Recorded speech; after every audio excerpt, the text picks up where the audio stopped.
Yes, sir.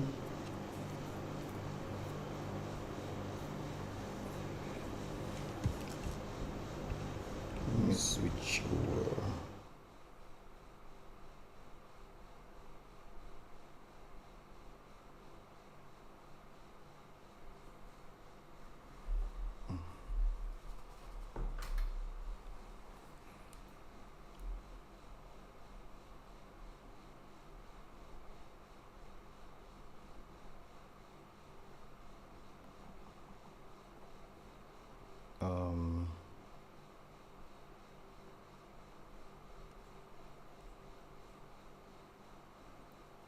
Okay.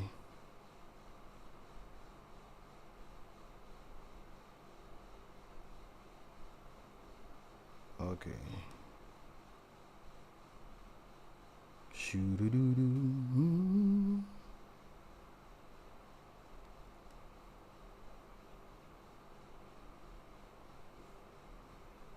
Yes, sir.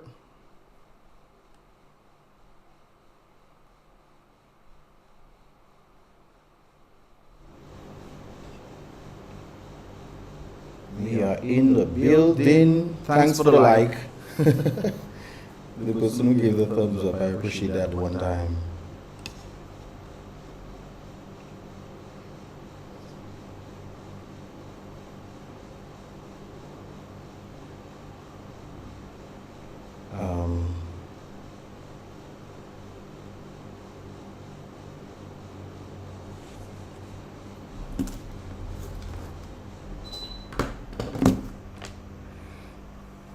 Hey guys, what's up? Are you guys hearing me? Is everything going fine and dandy?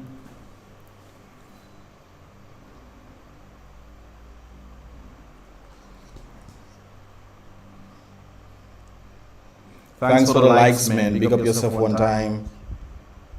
Who is in the building right now, guys? Who is indeed in the building?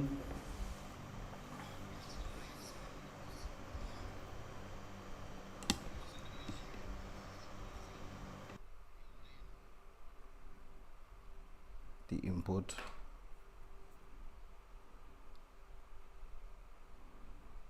Shoot. Okay.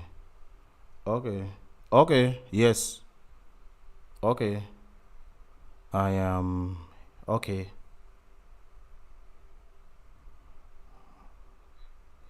Okay. I think I solved the problem, brothers and sisters, of the double thing. Good night. And who's on the live? Jerry Nelson, big up yourself one time. Elmer Riviere, big up yourself. Echoing, yes. Is the echoing stopped? Has the echoing stopped? Has the echoing stopped? I don't know.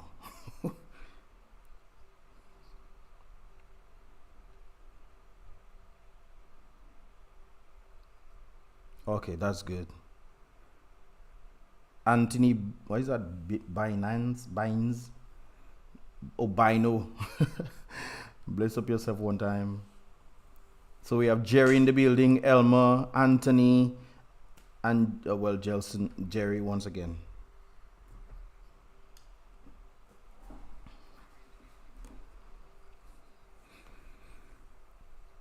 Guys, I do appreciate the thumbs up that you guys have given so far.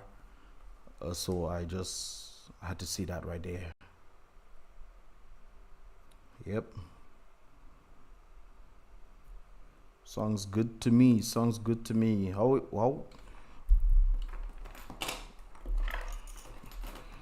Let's set the keys here. How was the day going for you guys so far, man?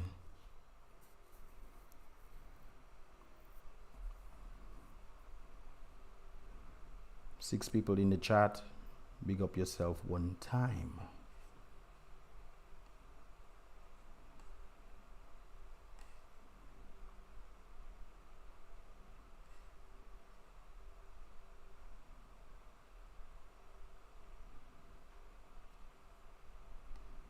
Yes, sir.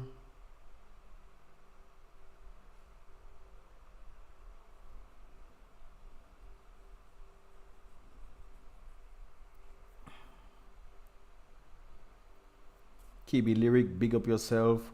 By the way, where are you guys watching from? Are you guys watching from like Dominica or from across the Caribbean? Where exactly are you guys watching from, man? Okay, this feels a little better. Yep. Yes, sir. Ernst, big up yourself as well. Ernst Philip. USA is in the building. Which part of the United States? Miami. Big up Miami one time.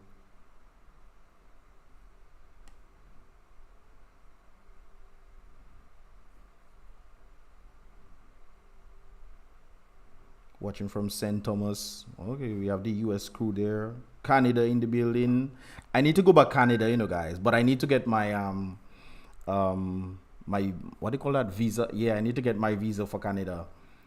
I like Canada, man. Canada has a nice chill kind of vibe. London Bridge, big up the London Massive one time. DCA.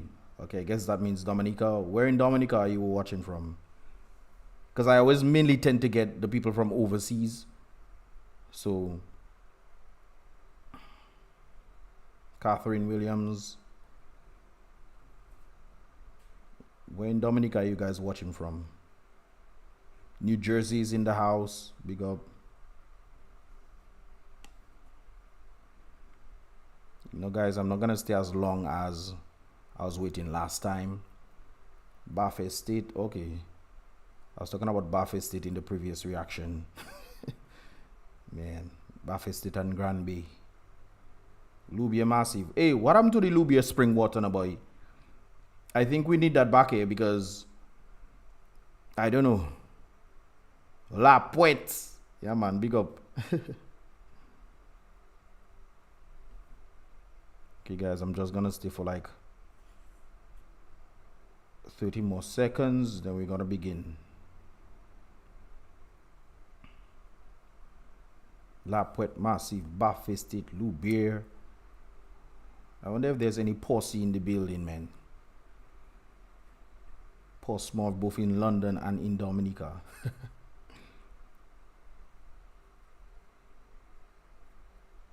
Yes, guys, I appreciate the thumbs up. If you guys can just click the thumbs up, that would be pretty nice right there. And of course, if you have not subscribed to this here channel, just subscribe to the vibes, guys. Subscribe to the vibes. Yo, I keep it real and funky. One time, man. Funkoli. Okay. Oh, yes, Jerry, big up yourself.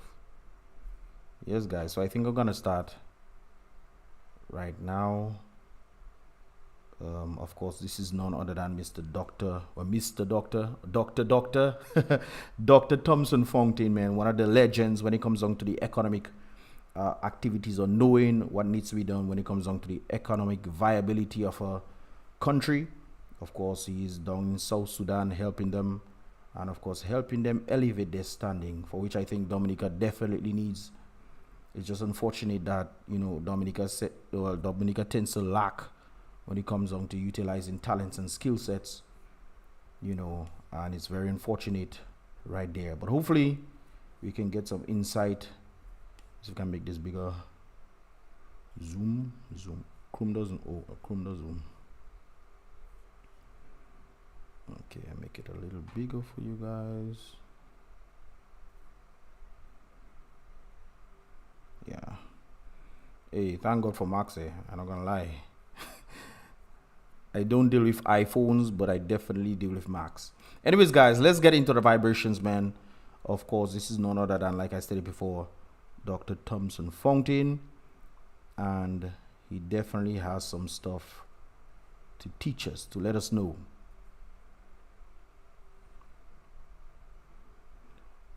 You guys will let me know if you're actually hearing the audio of this as well.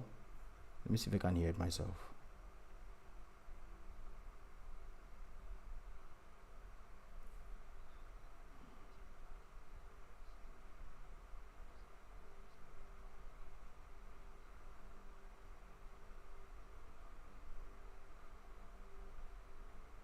Are you guys hearing the video?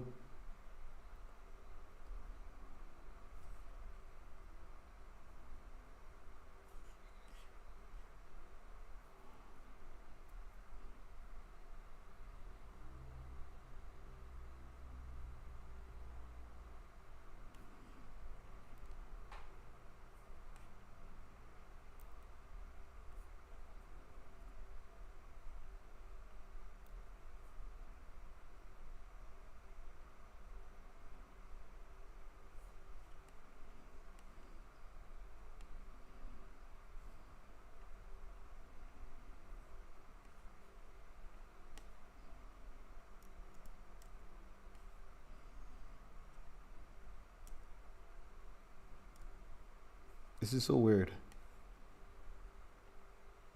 Every time I play the please button. Anyways, let's continue.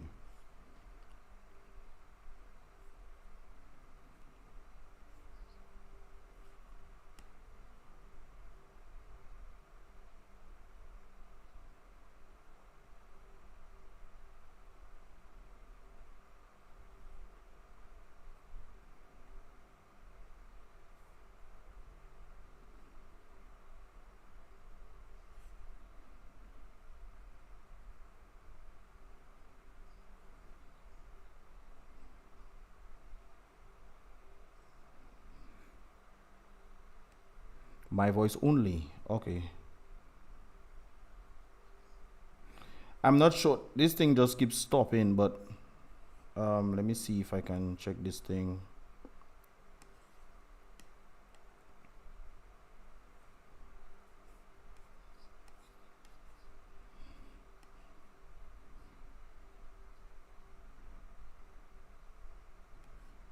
Screen capture. Okay. It should work this time, guys. I'm pleased. So thanks all of you for joining on this live. Of course, the main thing you can do, of course, is to share the live, as I'm going to do myself right now. I'm going to share this live broadcast to various groups. Are you guys hearing now? And certainly you'll be able to get me on one of those sites. Okay, great. I'm trying to make sure that... Okay, let's see if we can fast track this thing right here. Join for this is a very important conversation that we are going to be having tonight, because it concerns, I think, everybody in Dominica, and also not only everybody in Dominica, but every Dominican at home and abroad. You know, we have countless Dominicans all across fantastic the oceans, in different cities across the world, and so loud and clear. Okay, thanks. Okay, so again, I would just ask, so right now he's just share the live. Yes, guys, share the live. Get started. All right, we'll start. Now, before I continue, guys, I noticed that every time I press the play button, this thing goes off. See, I don't know why it does this, but I don't know. Let's continue.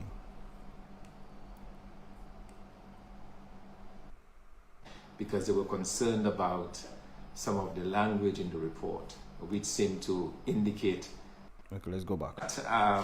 We're about to begin this live Facebook presentation on the Dominican economy. Let me again say a very good night to all of you. Good evening, wherever you are. I know we are in different parts of the globe, different areas of the world.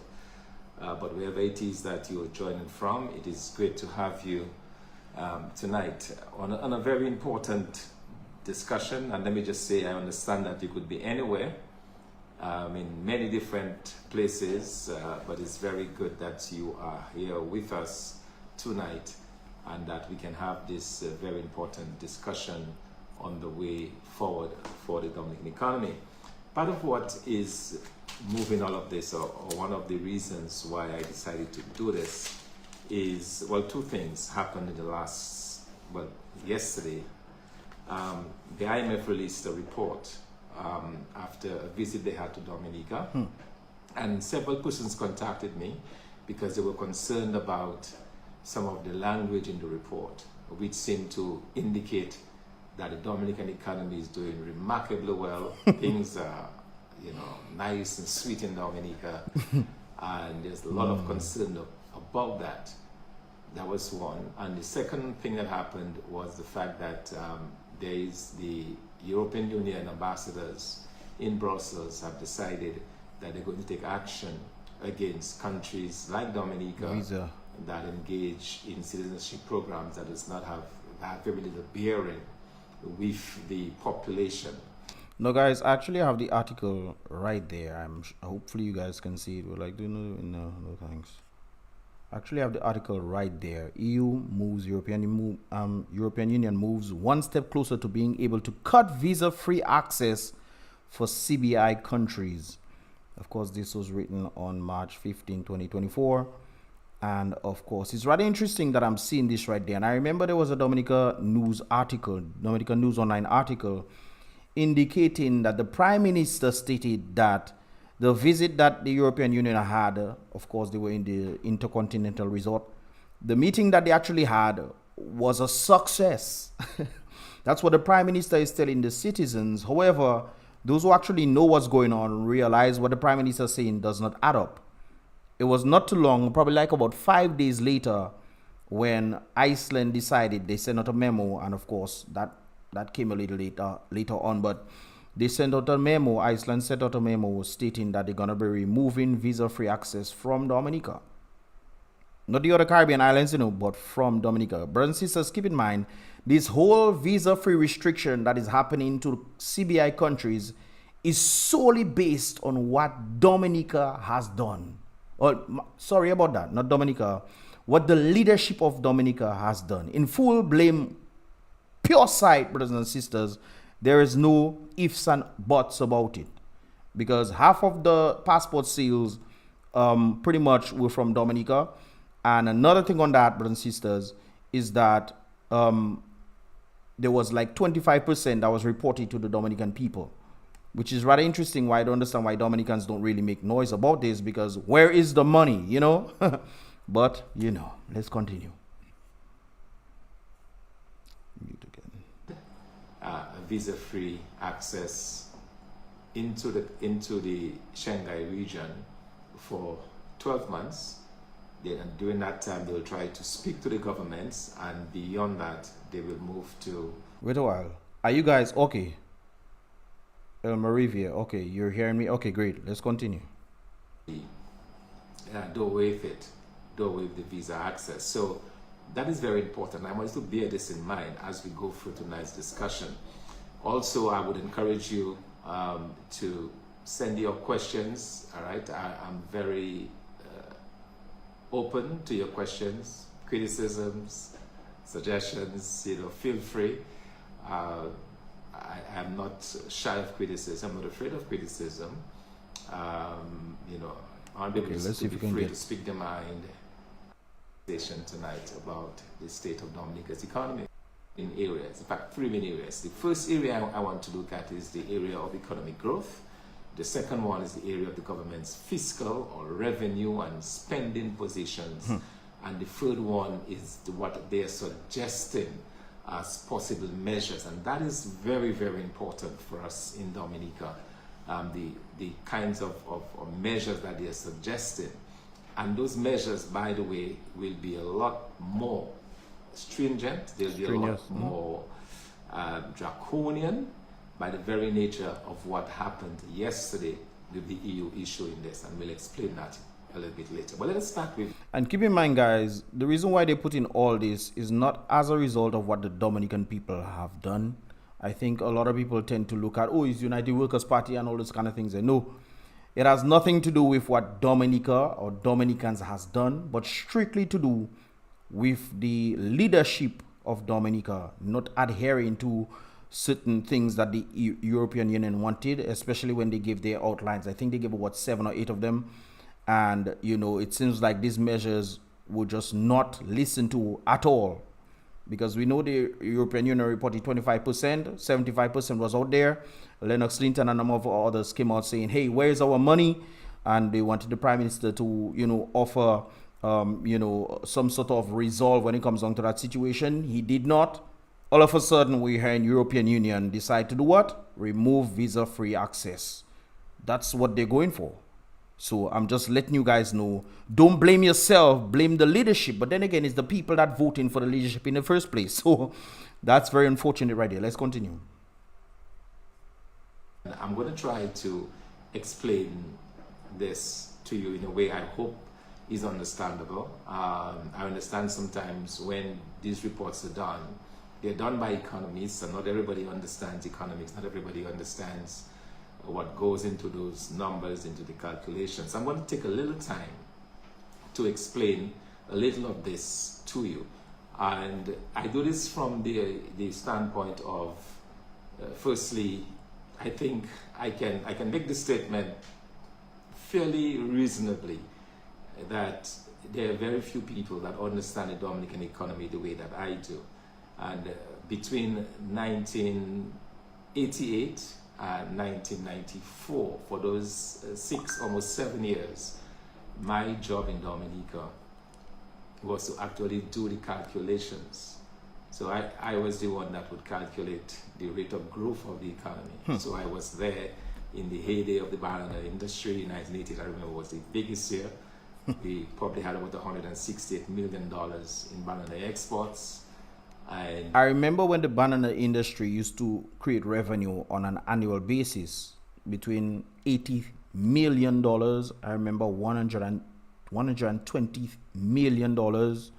So it was around that region, brothers and sisters. If you check the statistics for agriculture, you will cry. I'm telling you, you will weep bitter tears when you realize the kind of monies Dominica has made now. Which is rather interesting. Dominica pretty much has made a lot of money when it comes down to the CBI program. But when it comes down to agriculture, there's not much money going in there at all. In fact, they did the budget from 2020 to 2023. I think they put aside about $15 million for agriculture. It was less than $2 million, brothers and sisters, that is spent. So that's to let you know, that there's not much effort when it comes down to agriculture. In the early 90s, we began to see a decline in banana exports, but the fact of the matter is I was actually doing the calculations of economic growth. So let me just explain what goes into this. So what we try to do in terms of calculating economic growth is to look at the production of the country. Yeah. Really, that's what you're trying to measure. You're trying to measure what the country produces, both in goods and services, and that gives you a sense. And the reason why this is important is because you can then compare yourself with other countries, because the methodology that is used is fairly standard across countries. Across the board. Countries adopt their 3 different methods of doing the calculations. When in Dominica, we basically use 2 methods. We use the production and the value-added method. These are the 2 methods that we use. Now, in one of those methods that is used to calculate economic growth, what you do is that you take the sum, you calculate everything that goes towards consumption, towards investment spending, towards government spending, you add those together, and from that you subtract your net export position. So you take your export minus your imports. Bear that in mind, that's very important. Another way is that you can look at each of the various sectors and calculate the growth in those sectors. So, in the case of Dominica, we had the very devastating impacts of COVID in 2020. Okay, it happened in 2020. And in 2020, the economy shrunk by about 16%. All right, so you had a reduction in your rate of growth in the economy by about 16.6%. Now, the IMF is now saying that in 2021, 2022, and 2023, in those 3 years, the economy has recovered to its pre-pandemic position or its pre-COVID position. In other words, there have been reasonable growth to allow us to go back to erase that 16.6% loss that we had. Now, that is very important. I'm glad you seen that. Because the issue that a lot of people is they're saying, but we are not seeing the growth. We are not seeing how we could have, for example, 4.9% growth or 6.9% growth last year. Where is it? One of the things I wish to explain, and which is very important for us to understand, is that a rate of growth is just like a mathematical formula. Okay, you basically take the growth of last year. Of time. So if it was whatever the growth it was last year, you look at what happened this year and you get the percentage increase. Okay. Now what happens is that when you've had a major reduction, as we had in 2020, a 16% or almost 17% reduction, it causes the base that we're using to be much lower. Average. So much so that when we calculate in subsequent years, the rate of growth, I say, is exaggerated in the sense that because you're using a mathematical formula, then it goes way down. Let me explain that even further. Let's assume, just for argument's sake, let's assume that in 2020, and I'm going to use very simple numbers, but you can just make sense of those numbers. Let's assume, for example, in 2020, that our base that we're using in 2019, in 2020, let's say it was 100. In 2021, it increased to 110. Okay, that's a 10% increase. You just take the difference over the original by 100, that's 10%. 10% increase in growth, all right? Now let's assume now, instead of it being 100 in 2020, we have this COVID pandemic, and then the base goes down to 90.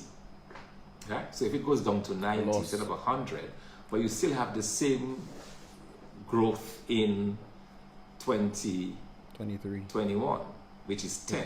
Now you're expressing 10 over 90. And 10 over 90 is roughly 11.1%. So you see, you still have the same level of growth during that year. But when you come to express it as a percent, it is larger because you're using a lower base. Your denominator that you're using is lower. So in other words, you used 90 instead of 110. So your base is, like, let's say your base is 90 instead of, so the base is 90 in 2021. In 2020, it was 110. It goes down even though there's a level of whether it's up or down. You see in your base, that is where everything lies, is in your base. I mean, that's simple maths, but... growth. So that is what is happening there. So a lot of what we are seeing since COVID-19, it is not that the economy is doing a lot better, because bear in mind, before COVID-19, the Dominican economy was growing at a rate of less than 1% GDP growth. So that was when we were just moving along, right? Things were moving nicely, except for 2017. We had this major Hurricane Maria in 2017. So really, what is going to happen, what we can expect to happen from here on, after we've had this 4.9, 6.9, and basically the erasing of the 16%, when we get back to where we were in 2019, we can expect the economy to return to what's called its normal state. It will return to its 1% rate of growth. It will not be 6%. And for the very simple reason, Dominica's economy is such that we have not seen the things that can generate that heavy level of activity. Now, in the IMF report, they point to issues like tourism and construction. Now, let's focus a little bit on the construction issue. When I did the calculations for Dominica in the early 1990s, we would look at the construction starts. So we would find out from housing division how many buildings are starting construction during the year. People started to build. So we would be told, say, 100, 120, 130, and we would use that to calculate the contribution of construction to our gross domestic product, our GDP. All right?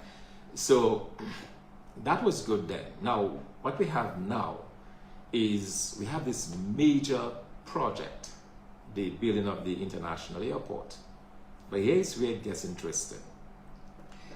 Using the calculation of construction to the economy, we could say we would probably get a much larger contribution today from the construction of the national airport compared to when we did not have an international airport being constructed, but people were simply building their homes. But guess what? Even if the amount or the value was lower when it was back then compared to what it is now, inflation, but the impact would be more greatly felt. And that is why when you're looking at growth issues, you have to look at the potential impact, whether or not the growth is widespread. So for example, when homes were being built in the 1990s, practically 100% of that construction was being done by Dominicans, practically 100%. Right now on the airport, probably 90-95% is being done by foreigners. Now, I have been saying this all the time, guys. I've been saying this all the time. I mentioned even Grenada to you guys. Anytime there's some sort of big project, you know what they tend to do? They make sure that 70 to 90% of the workforce are Grenadians. In Dominica, it is the complete opposite. They make sure that 70 to 90% of the workforce are foreigners. If not 100%, brothers and sisters, are foreigners, and they're giving the Dominicans little jobs to do. Look at what is taking place with the truckers. Remember, the truckers give some sort of information saying, hey, we reached out to the government reached out to us, we had meetings, all these kind of things, and nothing came from it. The Dominica talk about the rate and these kind of things there. But it's rather interesting on the concern of the rate. The government is talking about the rate and saying that the truckers' rates are too high. And I'm thinking to myself, based off what the Chinese is offering, and you guys, if you saw my previous reactions when I did about the Chinese building their own infrastructures and it's falling, the bridges just falling down for no reason, it's just falling down, and this kind of things. And then when we look at the bridges that they built in Dominica, all the bridges that they renovated fell. So are they building inferior bridges? Are they building inferior infrastructure for less money? Because the government is making a complaint about truckers have high rates and this kind of things there, when the Chinese are building for us, but the stuff that they're building does not seem to last. That is my problem here. Anyways, let's continue. Let's look at construction in Dominica. If you were building a home then, and you're building a home, you pay, and again, I'm going to reduce the numbers to very simple ones that we can understand. You're building a home, and you give a builder, a local builder, $100, okay? So you give $100 to that local builder. What happens? What does that local builder do? Gonna circulate. The local builder, he takes that money and he goes to his grocery store. And let's assume he buys everything in groceries, okay? So he gives the shopkeeper this $100, all right? You with me so far, right? What does the storekeeper do? The storekeeper probably keeps $20 and takes $80 and spends on the wholesaler, okay? I agree. Hold on, guys. Before I continue right there, hey, guys, please hit the like button. If you don't know what the like button is, the thumbs up button, the button that looks like me, like this right now. Click the thumbs up button so we can get these rates going up, man. Click the thumbs up button, guys. Rion, thanks for reminding me, man. You guys need to click the thumbs up button so we can get this thing popping. Click the thumbs up button, guys. It doesn't take much. You just click. By the way, guys, I will be dropping the vlog video because you guys know the government took my drone and all this kind of something there. Actually, I have all the video evidence and this kind of things of the drone. So I'll be putting this on the Miss Legs vlogs. It'll be for the membership vlogs, those who don't know, because I know there are a lot of people who are nosy and stuff. I want to figure out, hey, what was going on? Well, we have everything. It's going to be posted on the membership vlog. Those of you guys who are part of the membership vlog, you can definitely get to see that vibes right there. But guys, click the thumbs up button. Thanks for the few individuals who have clicked the thumbs up button. There's 100 and something of you guys inside there, and 39 likes, man. Click the thumbs up button. What are you guys doing? What are you guys doing, man? Click the thumbs up button. It doesn't take much. I know some of you guys are actually watching on your, let me see. Yeah, a number of you guys are watching on your television, but you guys can just click your phone and click the thumbs up button. I would appreciate that right there.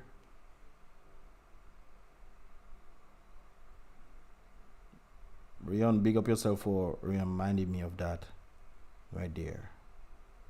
Anyways, guys, let's continue. We'll get back to clicking thumbs up again soon. But we need to get this information going.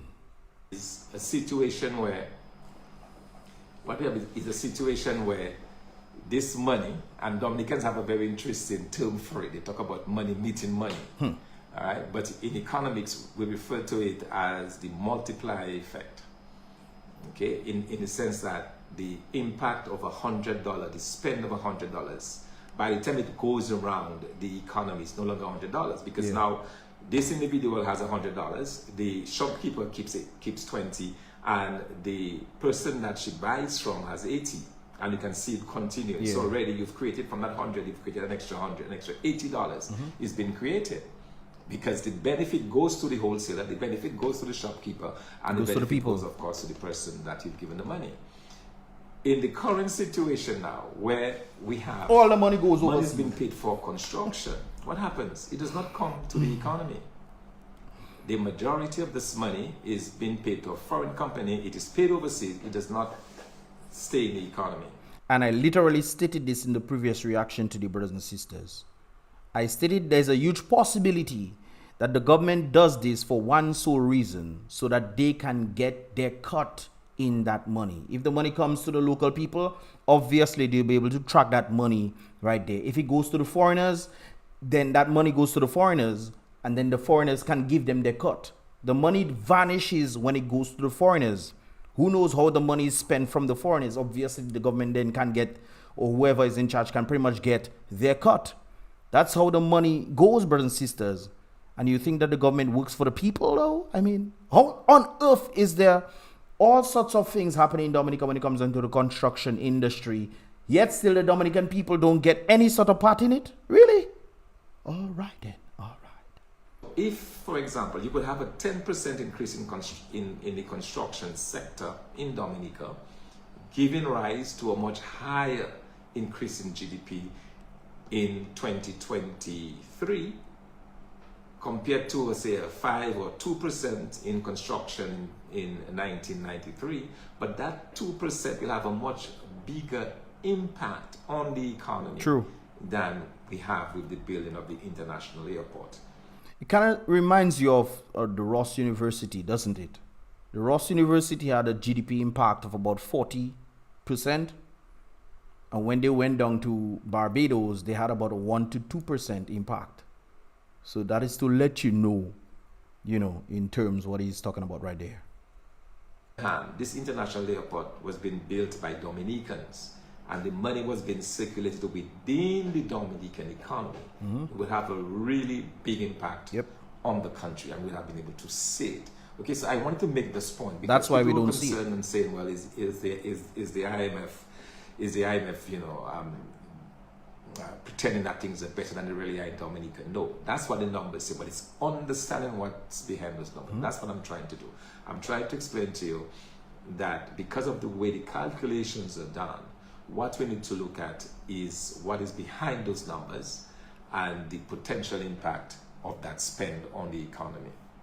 So we've taken care of that. We've taken care of the growth aspect. What we need to bear in mind as well is that over the past 10 years, under the Dominican Labour Party government, our economy has grown by less than 1%.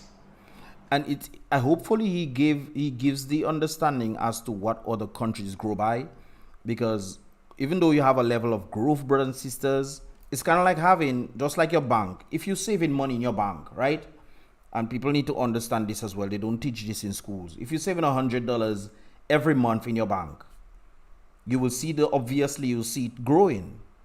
But your $100 next month is not valued at $100, It is valued less as a result of inflation. So even if you get in 2% at the end of the year, you say, boy, my money has grown. You end up making $1,200 because you're saving $100 for 12 months, $1,200, and you get about 2%, right? You get 2%. 2% is about 2.4 or $240. $24, brothers and sisters. So you get that amount right there. And you're saying, boy, my money grow. But what you're not seeing is the invisible value that has depleted your money, which is inflation. So although you see it growing, the value of your money is less. This is why the bank doesn't save their money in the bank. This is why the insurance companies don't save their money in the bank. They put it in real estate so the money can flip. That is how proper business is done. That's how the rich tends to do their thing. When I was in Washington, D.C., learning from these guys, and I was telling about saving, and I don't want to...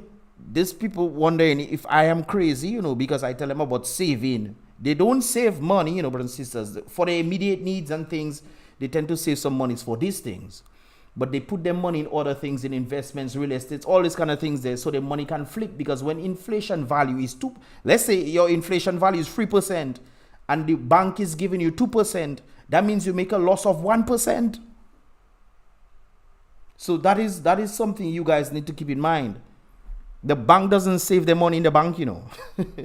Anyways. And I need to remind you as well that for a country the size of Dominica, for there to be any impact on the lives and the livelihoods of the people of that country, in terms of the reduction in unemployment, in terms of the reduction in poverty, that the economy needs to be growing by 6 to 8%. Yep. So we are nowhere close to that. And that's the reason why I'm happy you said that. Dominica is becoming poorer and poorer and poorer. So it's kind of like understanding what 1% is not sufficient to bring up the economy. That's kind of like what I was saying before, brothers and sisters. The same thing with the Dominica grows at 1%. Oh, it's growing. Yeah, it's growing. Look at us growing. But the value on that 1% means for you to really see the growth in Dominica needs to increase by 5% to increase to 6%. Just like your money value, if you get in your bank, you get in 2%, but inflation is 3%. For you to actually see real growth in your bank account, your bank needs to give you an interest of 4% if the inflation value is 3%. To get us to where we want to get. Okay, so that is the first point I wanted to make with regards to economic growth. Second one is, and the one that I think should really concern us and should really cause us to panic. And when I saw it, I'm beginning to feel, and especially as leader of the United Workers' Party, I'm beginning to feel that we're in some serious problems in Dominica. Oh my God. Brothers, guys, I don't think people understand that, you know. Dominica is in some deep septic situation, you know.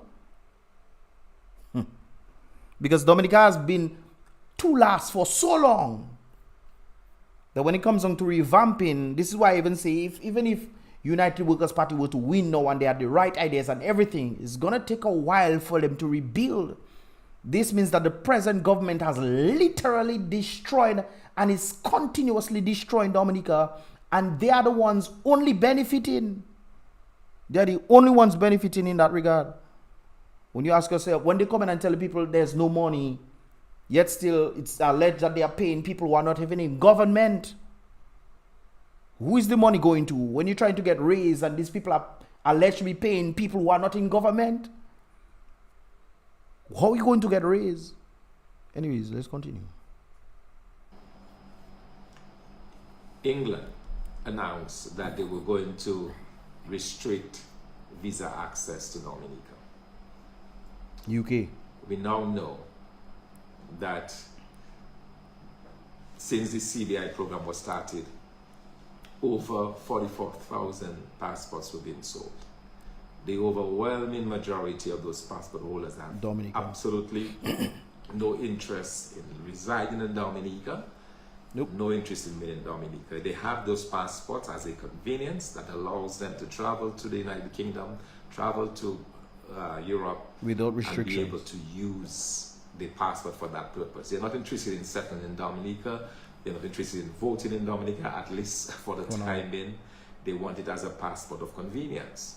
This is what was the selling point that the United Kingdom, and it seems like the European Union have adopted it, but the United Kingdom told Dominica, Vanuatu, and a number of other countries, stop using them as a selling point.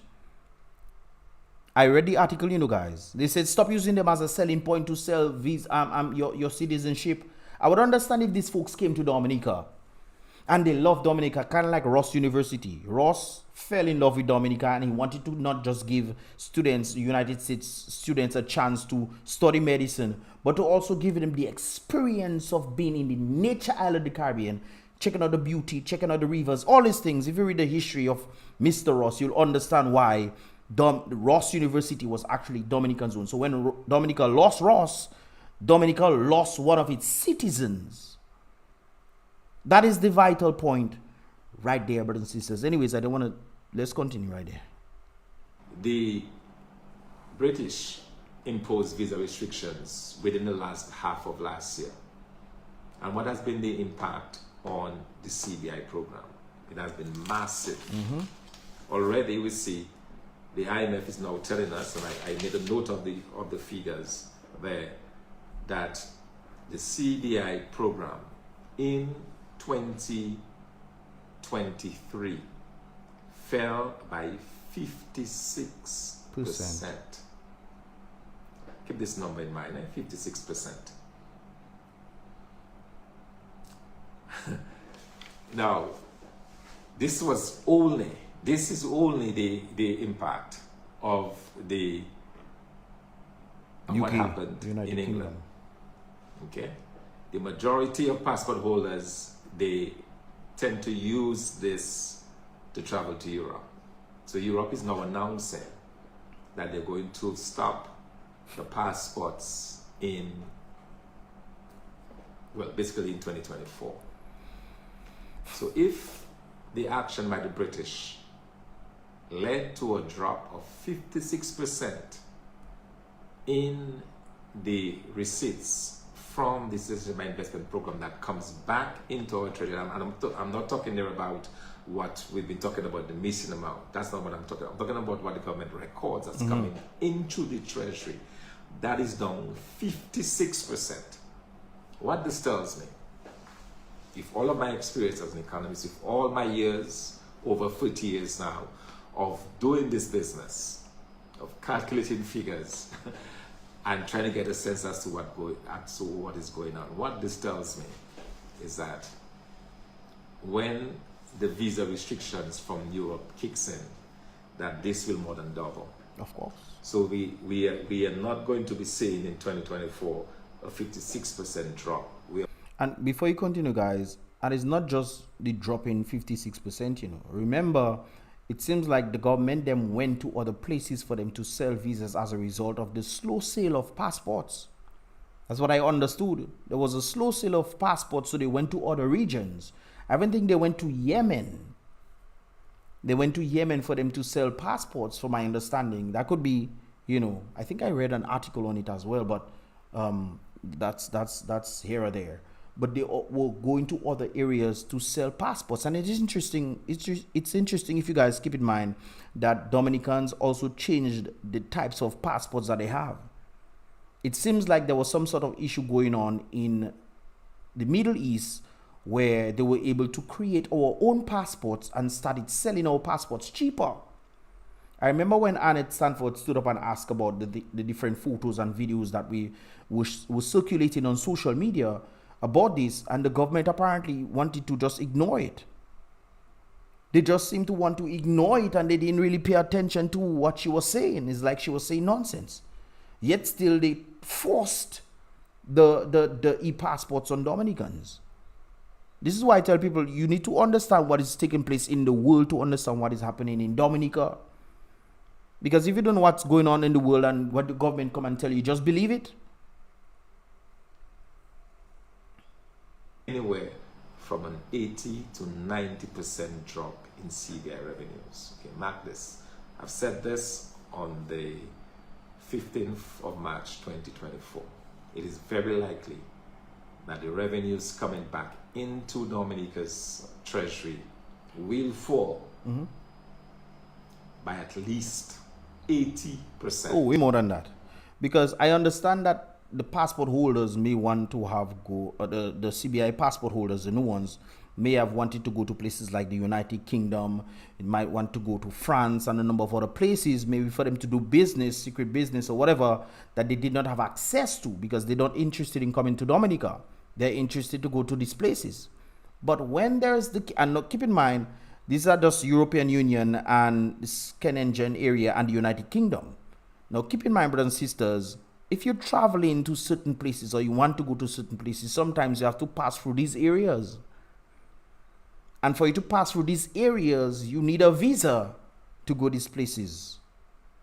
Because keep in mind, Iceland is also telling individuals that you need visa if you're trying to go to France. Even if European Union did not take it out and you're going to France and you have to pass through Iceland, because remember, you cannot go through United Kingdom anymore. You need a visa.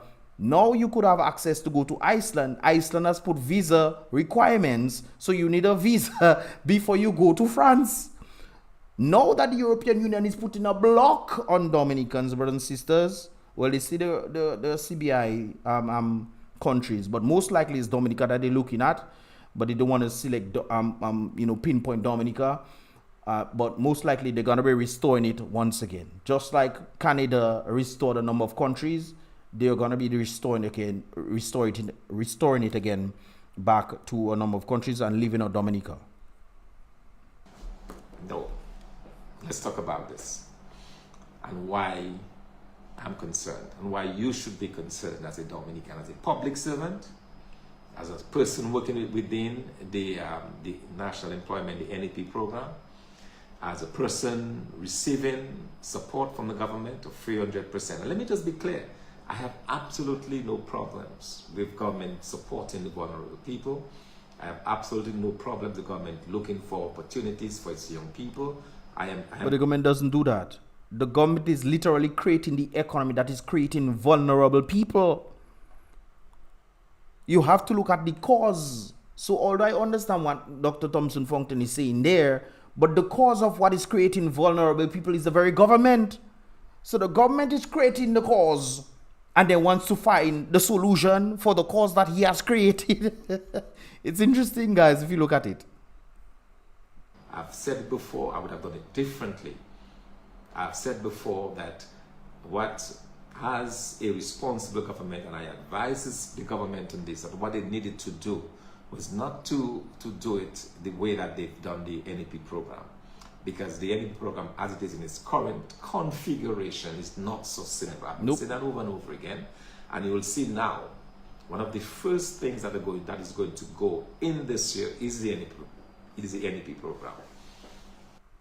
Guys, keep in mind, the NEP program does not bring surplus to Dominica, The NEP program is a liability to Dominica. It's not an asset. The government is putting money into NEP program. If the government or if Dominica is not generating much money as a result of CBI, that's the number one thing that was pretty much generating funds for Dominica, European Union has decided to cut it, even though the government stated, Skerrit himself stated on Dominica News Online, stating that they were quite satisfied and the meeting went well. To the point that we are today talking about the very people that the Prime Minister is saying that the meeting went well. They are now putting restrictions on Dominica. This is why you have to be mindful of what the Prime Minister is saying. Take it with a big bag of salt. Not a grain of salt, brothers and sisters. A gigantic bag of salt. Now, the IMF had a very interesting point, and I wrote it down, and I'm going to read this for you. It says that the NEP has evolved beyond its original mandate and should be reassessed from a cost-benefit standpoint. Reforms that restore the program's temporary skills, retooling, orientation could achieve significant savings. So they're basically saying you cannot continue with the NEP as it is. You have to do some changes. This $9 million government has to find every month is going to become increasingly difficult because of that blow that has been dealt by this announcement by Europe that they're going to impose visas on persons holding Dominican passports. So let us continue to dig further into this issue of revenues. Now, what is government going to do? Because in 2022, 60% of the 1 billion revenues budget came from the CBI program. Yep. It was about $650 million thereabouts in 2022. In 2023, it's expected to go down to $369 million. This is a huge drop. Now, bear in mind, if your total revenue that comes basically from tax and non-tax revenue, the tax revenues is 40%, non-tax revenue, CBI, 60%. If now you have a major shock, as we are now seeing, we're going to have in 2024, this is a major shock that we will have in Dominican's economy to the revenue. What's going to happen? You are not able to increase your taxes by much. And we'll talk about the tax measures that have been suggested in the IMF report. So what do you have to do? You have to, well, two things really. You must tax the people. Well, actually three things.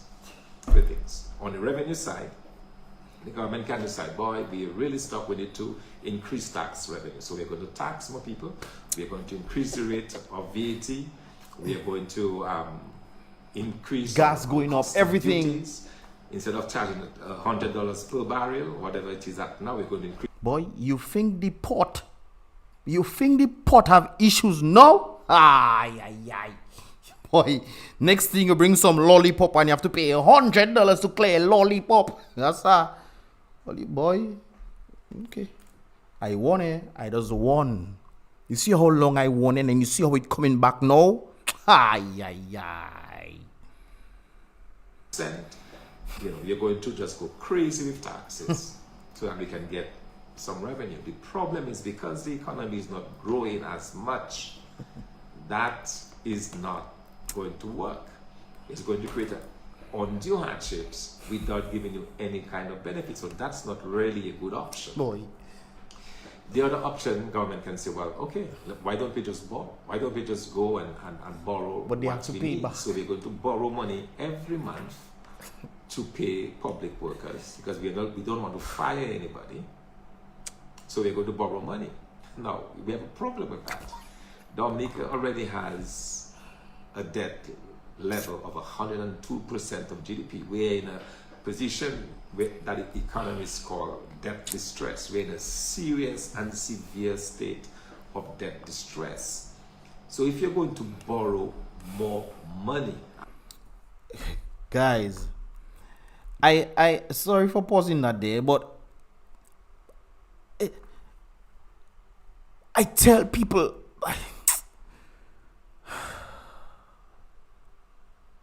and the thing is, it is not going to become a reality. People say, oh, we get salary increase. You get 2% salary increase. Brothers and sisters, when taxes come on you, boy.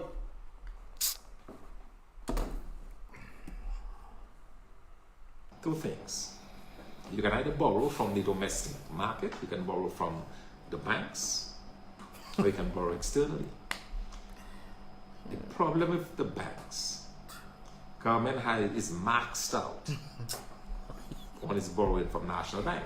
We have two commercial banks in Dominica. It has maxed out its borrowing from National Bank. So it can no longer borrow much from National Bank in terms of its overdraft, in terms of its loans, liabilities that it owes to that bank. So that is out. When can it turn? Well, it can turn to the credit unions.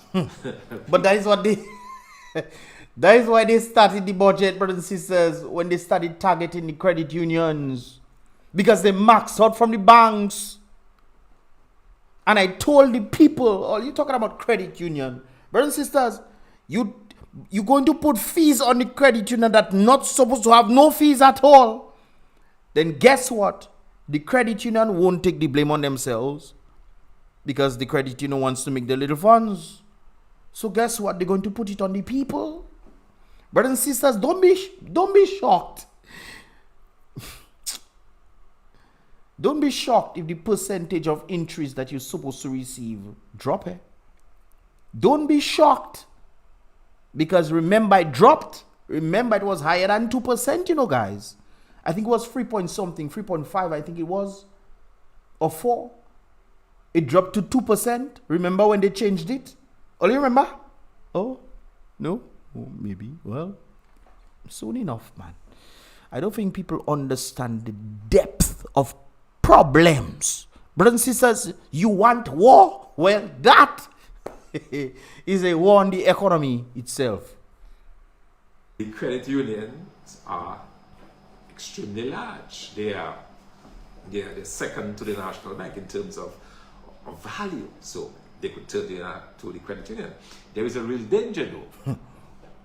When the government turns to the credit union, it begins to crowd out. It begins to make less money available for small businesses. There's less money for individuals and so on. So suddenly you find you cannot get a loan. the government now is also restricting borrowing externally. And if it's going to borrow externally, it is a lot more expensive. Yeah, and everything the people has to pay.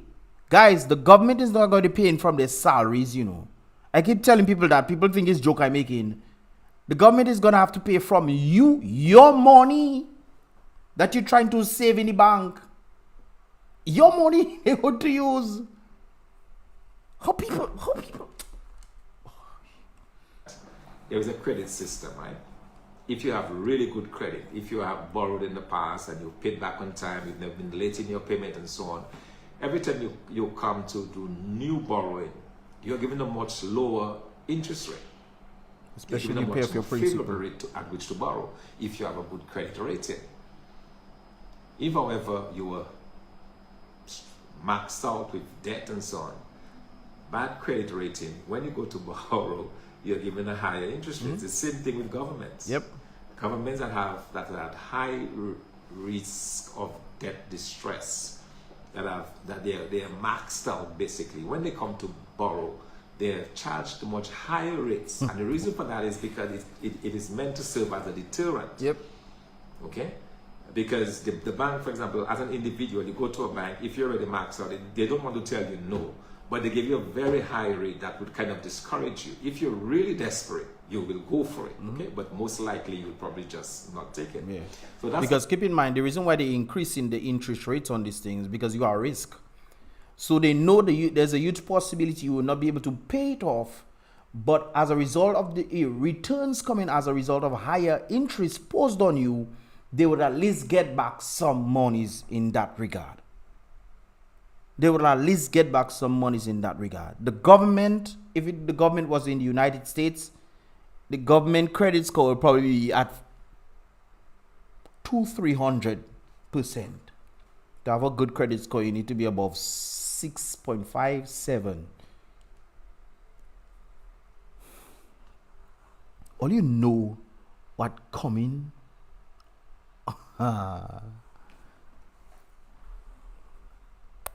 Because it's already in a state of debt distress, it cannot borrow more.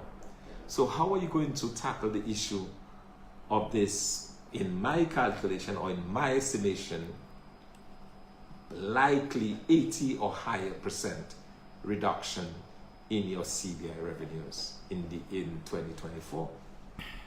Well, you have to look around. The people. And what do we see in the IMF report that the government is looking at, which is very interesting? Let's look at the revenue measures. The first thing they said, they need to streamline. They need basically tell the government you need to stop giving all of these duty frees. All right, that's what it means. That is speak for. When you talk about streamlining, it means stop that duty free for all. Everybody comes in and gets duty free, and so that needs to stop. Okay, so that is one. Business is going to be affected. And that is very, very important. Secondly, it is the government, apparently, and that's what the government is telling the IMF, based on the way I read the report, because I was trying to make the distinction between what the authorities are saying to the government and what the IMF, in its own estimation, is saying to the government, all right? So I believe that is coming from the government. And what they're saying is that they will reverse the VAT on electricity, all right? So, Dominicans, you've been suffering under the burden of high electricity rates. Well, tighten your waist, because it is very likely, very, very likely that if this measure is adopted... Not if. So, it don't have if in there, no? It's when. Keep in mind that the government has been talking about reviewing electrical bills surcharge. You know this has been something that they've been talking about when it comes down to the IRC. You guys know this, right? Bro, I seen pain and love for your country. Well, I just happy I have multiple countries. I mean, I see Dominica and the potential Dominica has. Dominica can beat every single Caribbean island if we utilize the resources effectively. Yet still we have some greedy people in positions just doing cocoa macaque, and the people watching it happening to them. And they're not doing nothing about it.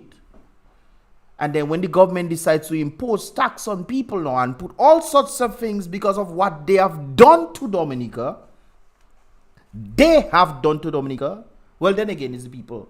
So what the people have done to themselves, then they will keep bawling, not realizing that they're not doing that to themselves.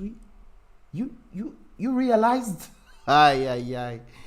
Well, it's just unfortunate that I grew up in Dominica, seeing the potential Dominica has. I telling people, some of the people thought it's joke I'm making. Some of them actually listened and left.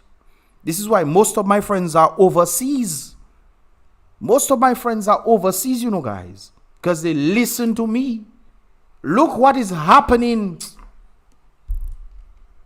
No doubt about it. Your rates are going to go up immediately by 17%. You're going to have a 17% increase if the VAT. Right now, you're not paying VAT on electricity. As soon as the VAT is removed, bang, your thing goes up by 15%. They also say that they should raise the excise duties on diesel. All right? Now, you know, for all of you in Dominica, you know that the majority of buses in Dominica run on diesel. So if you're going to raise the excise taxes on diesel to bring it in line with gasoline, because you know in Dominica as well that typically... But Thomson, gas going to go up too. Gas going to go up. I've been pointing that out and paying close attention to that. Gas went down after the whole hoopla, after Dominica kept gas prices high and all the other Caribbean islands were going down. The government make up some story and the people just believe it. I mean, they don't pay attention to what's going on. They just believe in what the government say. Right now, gas prices in Dominica went up twice. Twice it went up. While all the other Caribbean islands' gas prices remain stagnant. Well, those I know. I know 4 of them that remain the same. So there's something happening in Dominica that Dominicans are not paying attention to. And when it happens to them, it is too late. It's $2, $3, maybe something $4 more expensive than the diesel. If now diesel falls in line with gasoline, it means that we're going to see an increase in the price of diesel. And what's going to happen? The obvious thing is that the bus drivers are going to pass that increase in diesel. They're passing it already. They're going to pass it to the students, to the what do you call it? To the bus driver, to the passengers. So passenger fares, look for that to rise in rising already 2024, and that is just on what the government is saying, right? So that's on the revenue side. Now, a suggestion now by the IMF is that the government should review its tariffs on water and sewage and medical services. Okay? Because bear in mind, the government has to fill that hole. I explained to you the difficulty of borrowing because it's already in debt distress. Any more borrowing is going to be extremely painful. And if you borrow more, it means you're going to have less money the next month because you're going to spend more on servicing that debt. So that's already a problem. And keep in mind, the country is not making revenue. We depended on CBI. The very Prime Minister stated, if not CBI, what else? We have agriculture, land, water, air, soil, all these things we can actually use. But apparently the government not seen them. So they say CBI. If not CBI, what else? Before CBI, Ian Douglas came and say, if not VAT, what else, brothers and sisters? So CBI is going down. Most likely about 80 to 90% of the CBI funds going to be affected. They're going to be putting taxes on the people, on the businesses, on the company, more on the port again. You think you're seeing problems now, brothers and sisters. You will know what problem is. Okay. They're now saying tariffs on water, so the WASCO rates most likely are going to increase. Of course. and medical services. So I know now, for example, there are certain categories of persons whose fees are waived at the Friendship Hospital. The persons, different categories. That is what's going to happen. Not just that, but remember, right now, Dominica is complaining about not having resources. Dominica is complaining about not having resources in the hospital. So if all these problems is coming down, Miss Ami, we wouldn't have plaster. We'll have to use leaf. Well, all you. Because I want him. Services also increase. Of course. So herein lies the problem. Okay, that's on the revenue side for the government, because if you have that issue, as doing the budgeting, you have to say, first thing you're going to look at, you have a major impact on your revenue as a government. The first thing you have to ask yourself is, how can we increase revenues? How can we reverse, obviously, the CBI that has been bringing all of this money? Guys, can you click the thumbs up button for me, please? I would like that you guys click the thumbs up button. There's over 175 you guys here. Click the thumbs up button. It doesn't take much. I would appreciate that, guys. Click the thumbs up button or the like button. Just click it, you know. Whoop whoop. Simple. Does it right there, guys. All right. Thank you so much for a number of you guys clicking it. Click it, guys. Click it. All right. Let's continue. As viable, it's not going to be as viable as it was before. See what happened when England imposed visa restrictions. We have this almost instantaneous impact, and I knew that was coming because it was reported. I was doing a review of the Antiguan budget on Antigua Radio a few weeks ago, and it was clear that it was coming to Dominica, because Antigua was reporting some serious problems with the CBI revenue. So I knew that was the case for Dominica as well. I think one of the reasons why they really wanted to target the CBI, because I remember one time the Prime Minister was seemingly boasting, talking about he's not afraid of these people, and you know, they cannot just have him like his Juju, you know, you cannot have him like his Makakui, you know, his little boy. So, well, they're teaching him a lesson right now, and the Dominican people have to pay the price for it, because they are the ones who voted for that in the first place.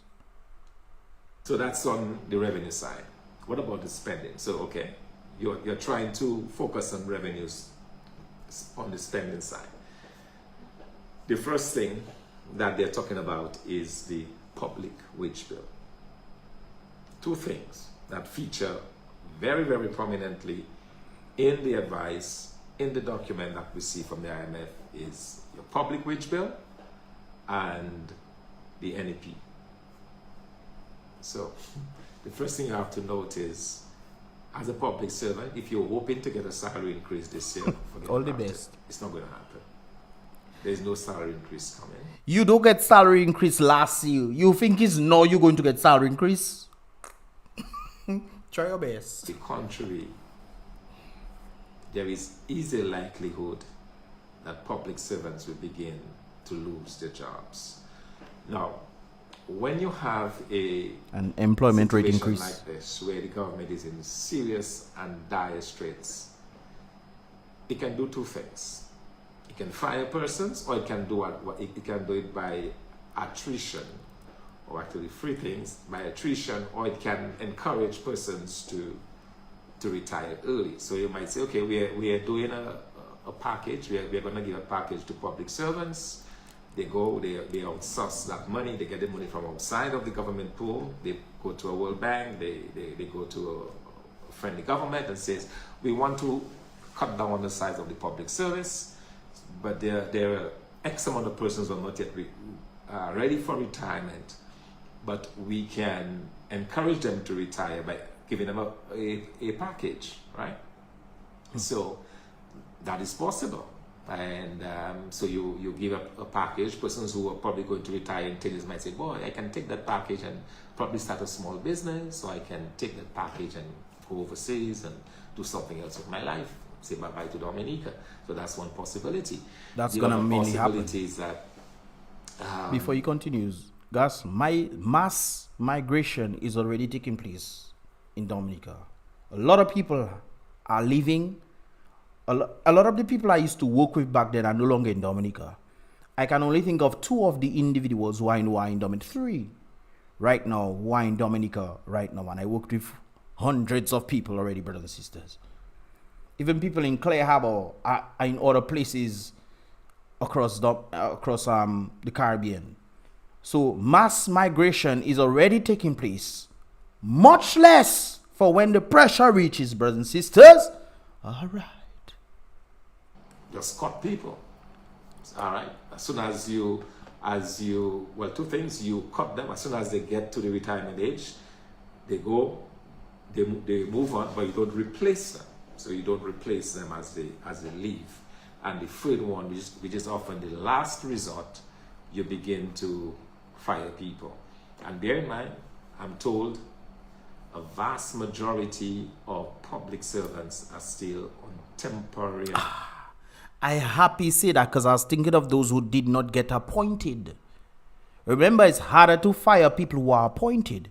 This is why you tend to ask yourself, why on earth are so many people not appointed but working 5, 6, 8, 10, 12, 13, 15 years and have yet to be appointed? Who you think they're going to fire first, brothers and sisters? The appointed ones or the non-appointed ones? But all you keep voting for the same thing over and over, thinking things going to get better. Well, all the best. Employees of the government. So as long as you're on temporary employment, you can be removed. And by the way, this is one of the things that as a government, United Workers Party. Marvelous, big up yourself one time. I guess there might be an uprising on the island. There's not going to be any uprising on the island. People are going to stay quiet, just like the laborites. They stay quiet, and when they get the chance to leave Dominica, they leave. They go to other places. You look at what one of the biggest supporters of the DLP on DBS. Where you think he stayed Dominica to say let him go and find another job somewhere? He left, and he went to Antigua. That is what laborites are doing.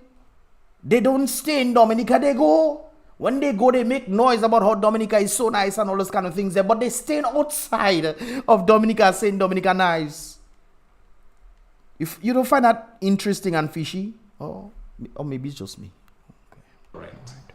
All of these persons who have been acting for all of those years, we will deal with that issue by ensuring that people are respected within the public service, that they're honored for their service to country, and that they will know there will be no acting. You will only act in the initial stage. So that particular policy I'll talk to in a different, but just to give you where exactly, Nick Roy, as a party with regards to how we deal with our public servants. So Nick Roy, you make a very vital point right there.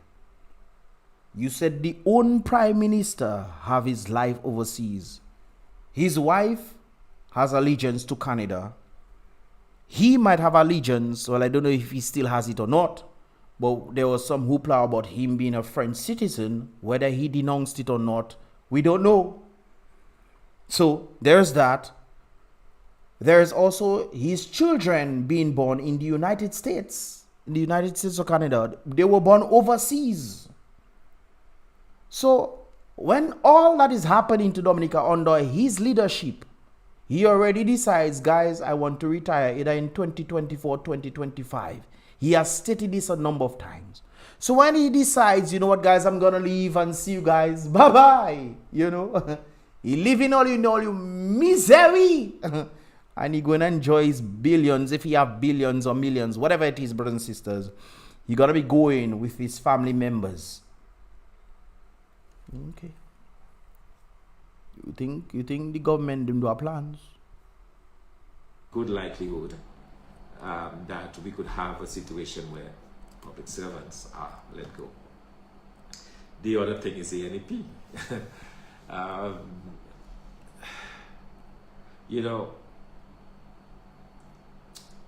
when I think of this, it is painful. It is painful because there is so much There is so much this government could have done and should have done by these persons who are employed in this NEP program. I mean, Dominica could have easily built 4 or 5 factories employing a few hundred persons. That is sustainable. These individuals sustaining themselves would be able to sustain their families, and that could have been done very, very easily, very readily. Now you heard the Prime Minister. He says that the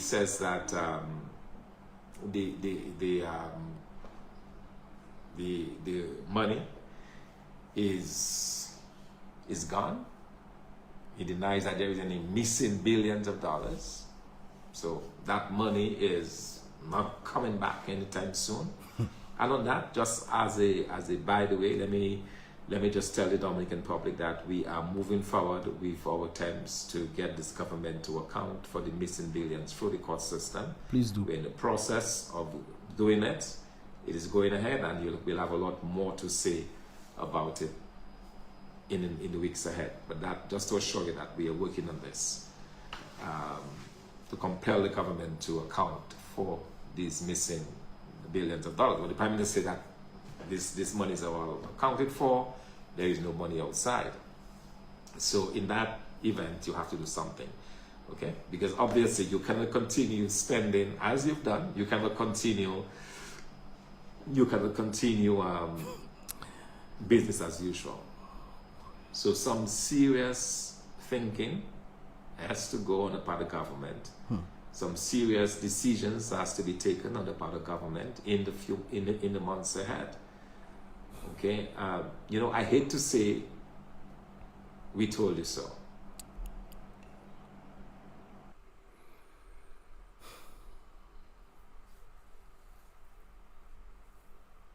Guys, you know how long I have been telling people these things. You know how long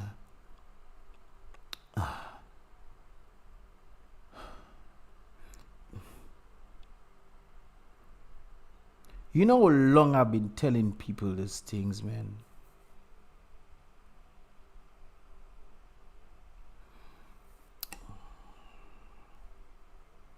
I hate to say we told you so, but that's where we are.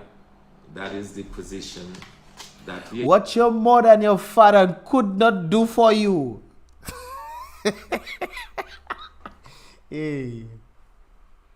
It's like watching a gold mine there and watching people misuse the gold mine. And you're telling people, hey guys, we have a gold mine. Let us utilize it properly. The people that are there are not utilizing it properly. They are pimping it for themselves. And they come in and tell you cock and bull story. And the people you're telling we have a gold mine, thinking you making joke with them. As we speak to you, all right? So I'm going to stop there in my presentation. There are other issues that I wanted to look at. The issue of non-performing loans in our financial sector. You remember all the loans that the government gave businesses? Remember that list? I have the list somewhere, you know. I can look into it. Remember the list, brothers and sisters, of all the loans that government gave for probably, I think it's over 15 years or 10 years that has not been paid back. I think that hotel, that partner's son owes me money. That hotel in Ansdime, weren't they on the list?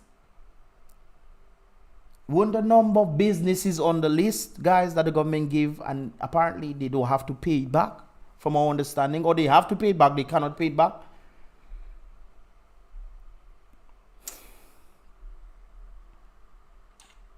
And how but I can do that in a subsequent program like this. But for now, what I'm going to do, I'm going to go through your comments, and if you have any questions, you can just post it on the board. Post it. I'm able to read your comments. I'm able to follow through on your comments. I see you have 125 of those comments already. Let me see if there's any question being asked of me. I'm just running this a little more. Respond to. And if there is, then I will be in a position to do just that. So let me see if I click this. All right. Guys, I'm going to run this a little more to see what's up. Let me just read my own comments here.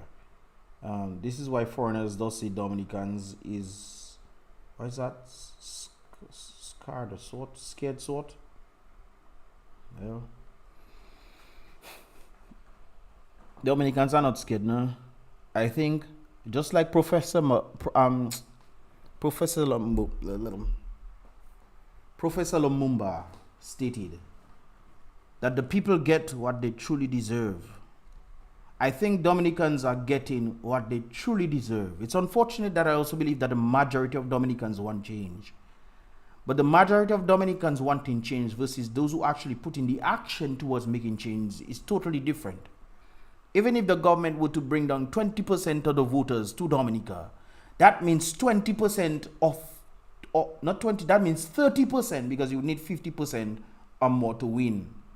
That means 30% of Dominicans, knowing what is taking place in Dominica, is willfully choosing to support the very people that are creating the confusion and mishaps that is happening in Dominica.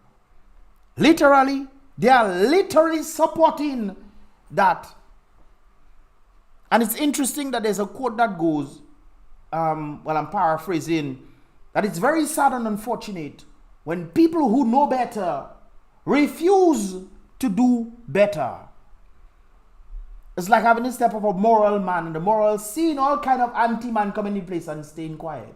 That reminds me of Lot in the great book. He saw them, all these things happening, and then, Yeshua you had to send down some serious fire to burn down the city. Brothers and sisters, to burn down the city means that the people refuse to change. Regardless of the worries, there was an angel, 2 angels came and stand up, and they didn't listen, They wanted to do things to the angels. I mean, angels coming down, human beings seeing these angels. And they want to have sex with the angels. They're not telling the boy. That's what, humans are something interesting, Humans are very, very interesting beings. To just sit and just fathom human beings. And the thing is, like I stated in the previous reaction, brothers and sisters, it is not just a Dominican thing, Oh, no, sorry, not a Dominican. It's not just a Laborite thing, It seems like there are certain sects in the world, sex, S-E-C-S, sex, sectors in the world, brothers and sisters, where people don't think. And I think I need to blame the schooling system for that, because when I was going to school, you had to critically think.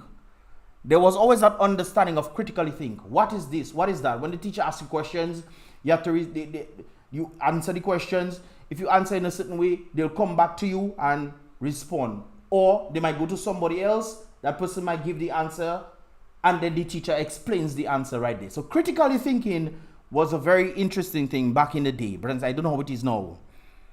But there's something happening to human beings. This is why I always compare Laborites to Democrats in the United States. The same set of mind frame they have. Same thing.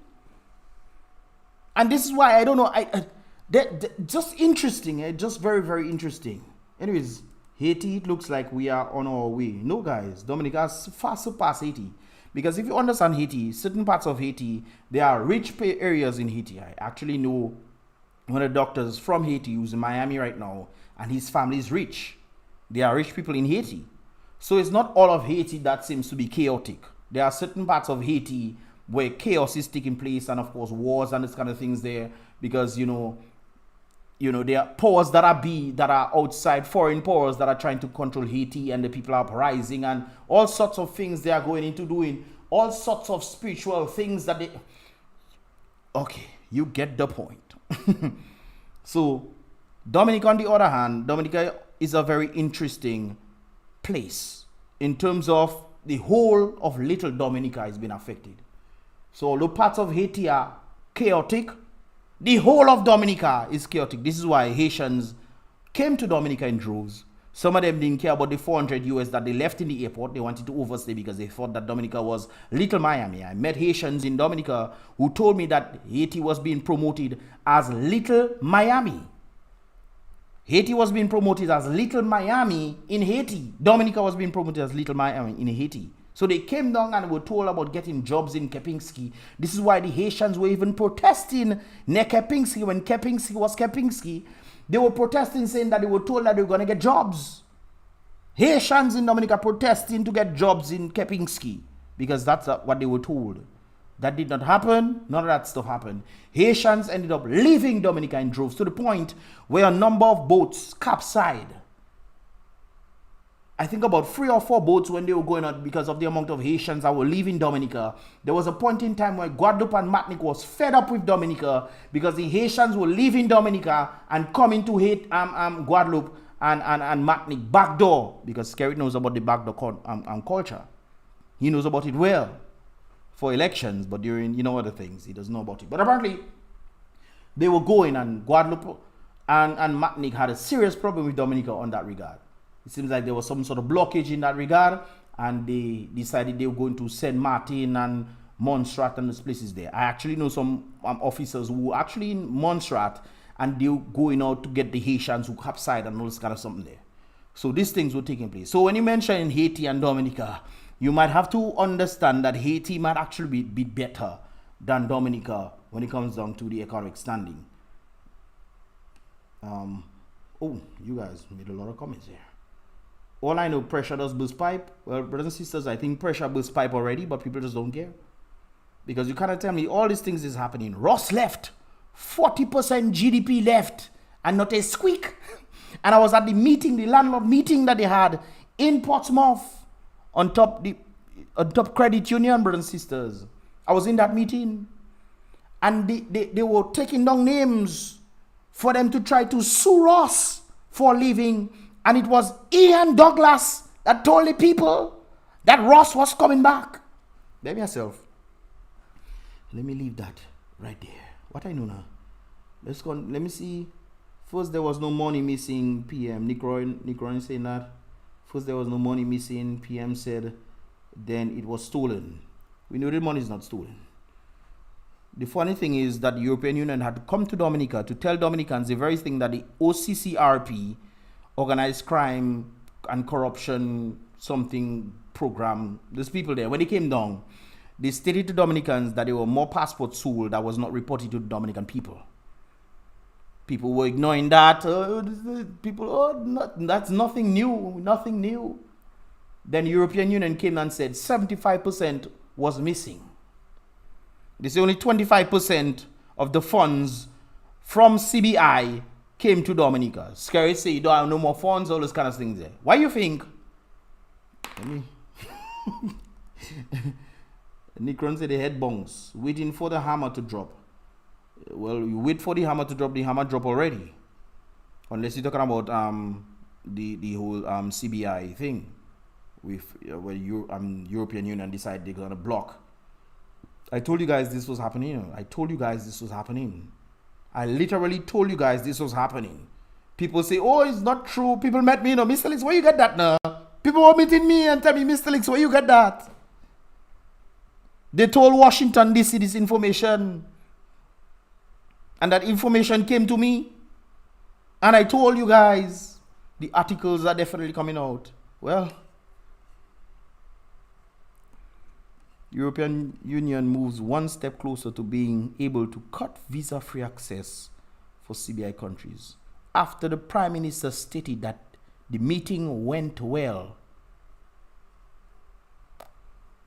The Prime Minister Skerrit told the people that the meeting went well. All right then. Dominica already belongs to China. I don't think China wants Dominica, because there's nothing for China to really pimp. I mean, if the Chinese were working like how they do in Africa and some other places where they actually develop certain areas, but they're literally not developing anything.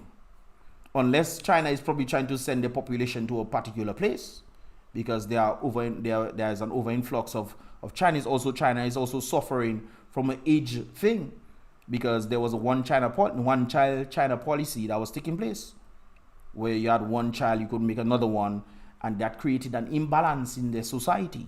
So right now, China is suffering with an aged population. So most likely they'll probably be sending out people all over the place to try to make surplus, and I think that is what they're doing. Just like Haiti. Haiti sends out the people the best places that they can, so that they can make monies in the area, in whichever country, and then send monies back to the home country for their families and all those kind of things there. Because that tends to happen. China is doing the very same thing. So it's a possibility, but Mr. Lakes, Philson is saying, Mr. Lakes, when we as diaspora tell some Dominicans do something, they get mad with us. And we are in a better place. Yes. Well, when you're in the diaspora and you tell Dominicans do better and they don't want to do better, what I tell Dominicans to do in overseas, stop sending things for their family members in Dominica. Because it is the very family members that you are sending things that are depleting your resources, so you can send things for them while they try to live their best life. I remember I had some particular individuals got some cool-outs. The cool-out money finish. They never look for me for nothing, brothers and sisters. They never say, look at me. None of that, brothers and sisters. They show me they get their cool-out money. Now, most people know it's overseas that I tend to make my funds and all those kind of things. Most people tend to know these things. So they meet me after cool-out finish. Things get a little more struggle-ish for them. They say, baby, Mr. Licks, buy me a drink now.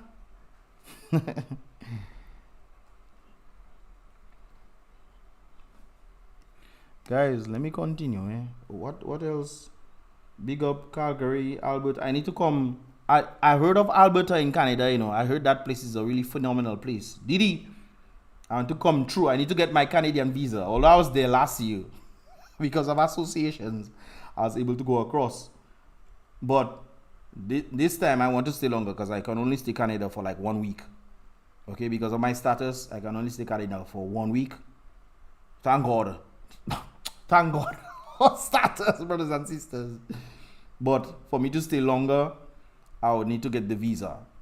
So I definitely need to get that. I can go any place because of status, brothers and sisters, but I can only stay for 1 week, which is, but yeah. So I need to get that stuff, and then yeah. They say diasporans want to control by remote. Proximity to the United States is on China's agenda.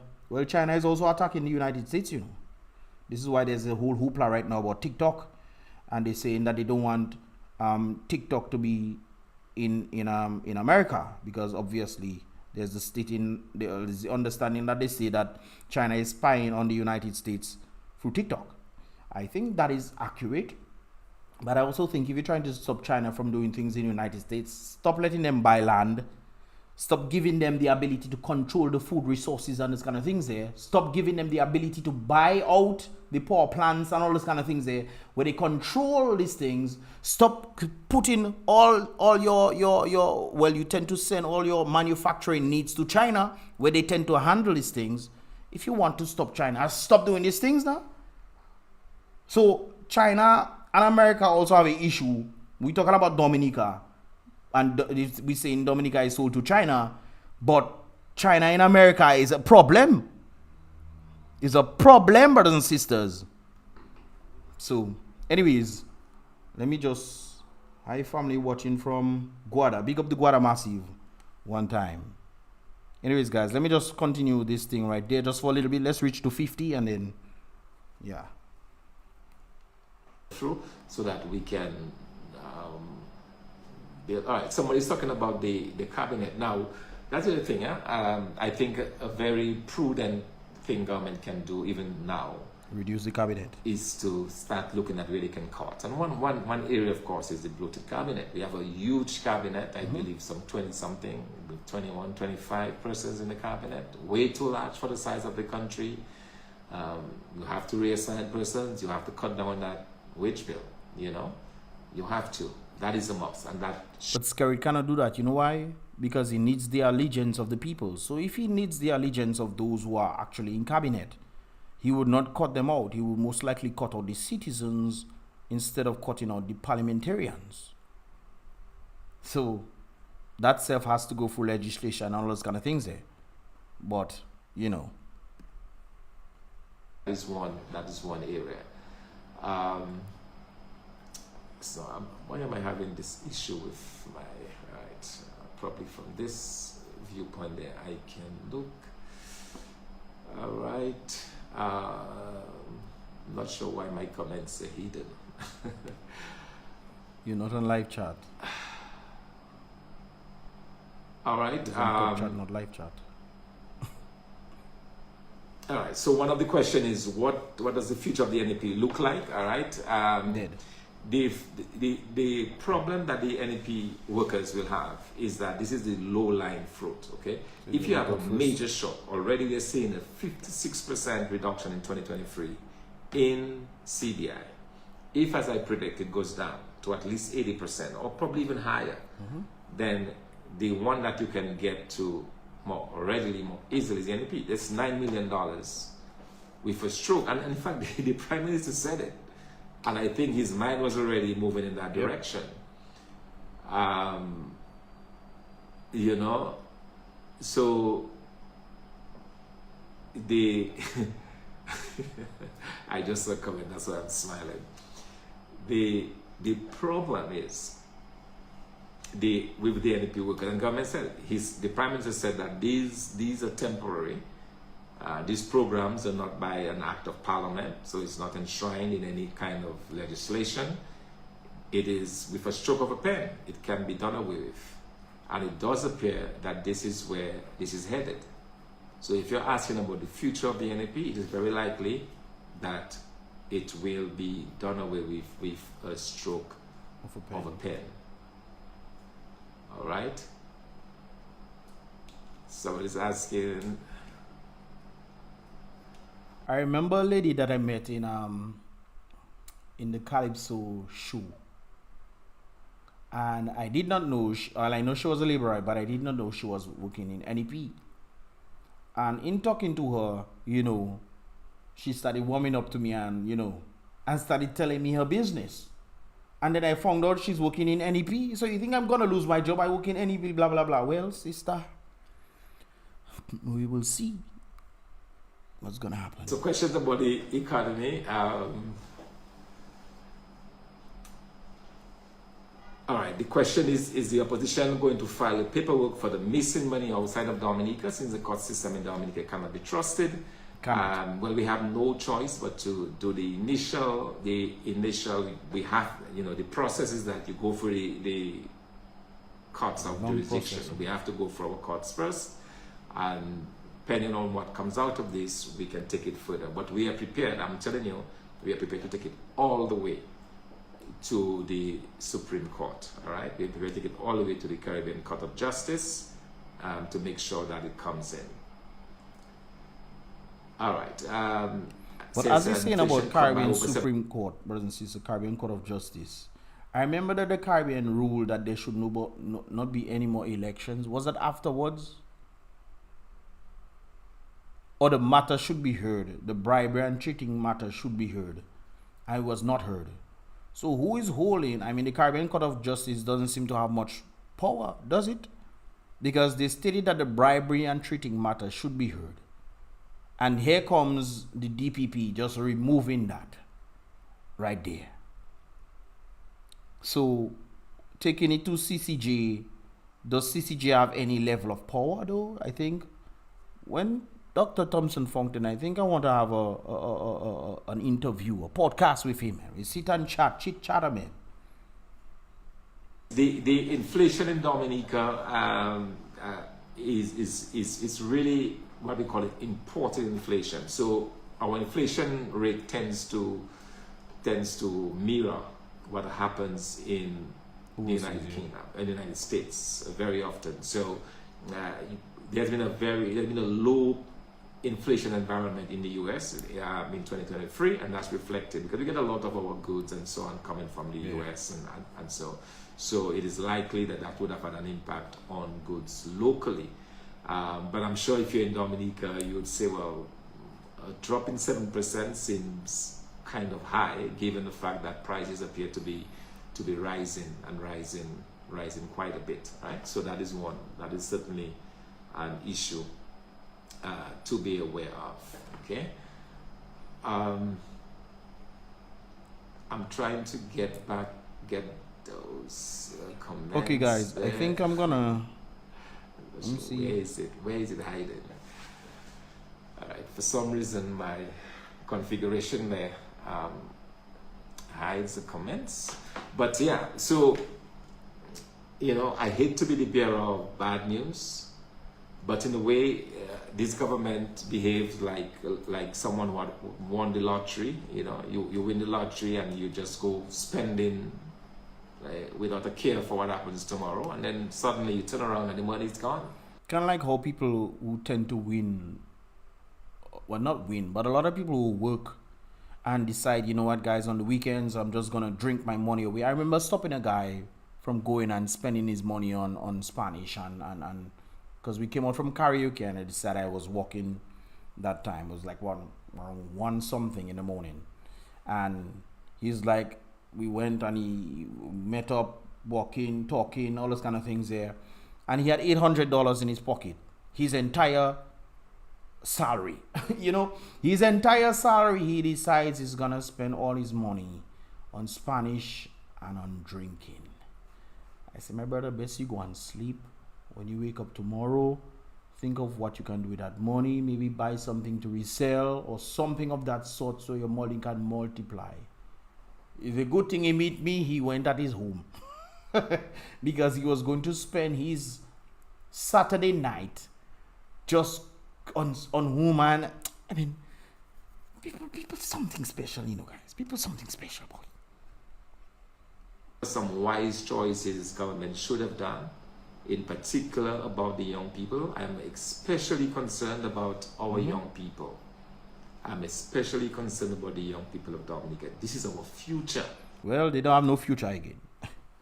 I hate to be the bearer of bad news, brothers and sisters, but Dominica doesn't have a future for the youth. So if you can tell your family members, well, if you labor rights, you have to stay Dominica. You have to stay Dominica and help rebuild Dominica right there. But the individuals who have been suffering and trying their best to see how they can elevate Dominica, but none of that is happening.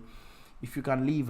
If you can go to another Caribbean island, go to another Caribbean island and elevate yourself. And if you can contribute back to Dominica, great.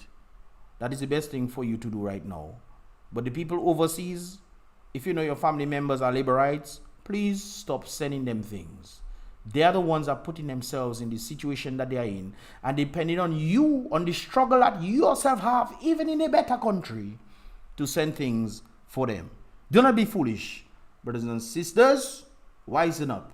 Big up the Totola Massive one time. Daniel, okay, let me read some of the comments. Big up Mr. Leaks, thank you. No problem. I'm passionate about this thing, guys, so this is why I tend to do these things right there.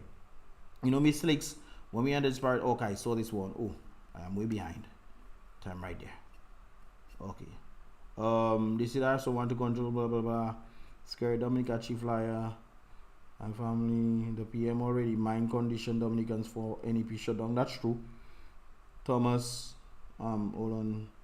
Thomson looks like he will make a great prime minister. I think he would make a great prime minister. Definitely, I do think so. Right there, guys, don't forget to click the thumbs up button. I would appreciate that.